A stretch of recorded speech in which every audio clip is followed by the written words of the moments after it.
Thank you, Mr. Speaker. I rise today in strong support of Senate Bill 3201.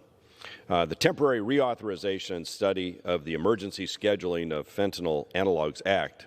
This is a common sense bipartisan extension of DEA's temporary scheduling of fentanyl-related substances. Mr. Speaker, fentanyl is 50 times more potent than heroin. Fentanyl is 100 times more potent than morphine. There are also countless types of fentanyl analogs which are similar in chemical structure to fentanyl, but can be even more potent. In just a one-year period, synthetic opioids like fentanyl claim more than 32,000 American lives. I'm reminded of the story of Amanda Gray, beautiful young lady who was going to college, ended up being given 100% fentanyl and died. These are evil things going on in our society and our culture, and this legislation will help put a stop to it. To fight this epidemic, the Drug Enforcement Administration was able to put in place this powerful but temporary tool. Previously, drug traffickers could create these new variations of fentanyl by changing as little as a molecule, just one. Then these new variations, or analogs as they're known, were not any longer on the schedule of controlled drugs. So what does that mean? They were outside of the control of law enforcement. They were legal. Analogs allowed drug traffickers in clandestine labs to use the legal system and their chemistry knowledge to their advantage by simply tweaking the drug, calling it something else. Then they could avoid prosecution. The creation of analogs has outpaced the DEA's ability to schedule them.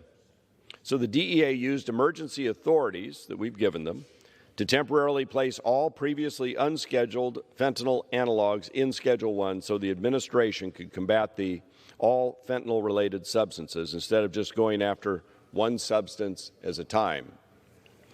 Since the instatement of the scheduling order, the DEA has encountered over 20 fentanyl-related substances that would have been perfectly legal but for this law.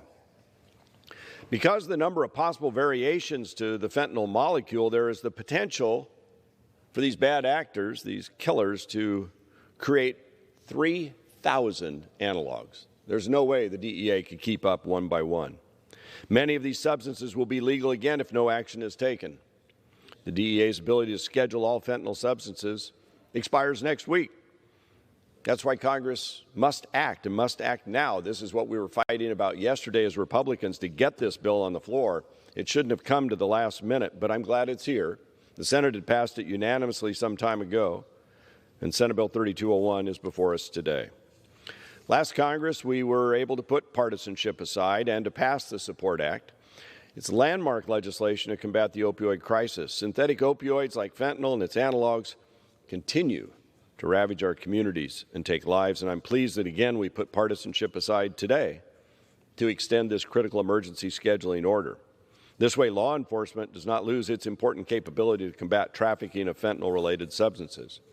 So I urge my colleagues, both sides of the aisle, to join me in support of this important legislation and to preserve this tool for law enforcement and those on the front lines of our communities fighting this opioid crisis that is so deadly.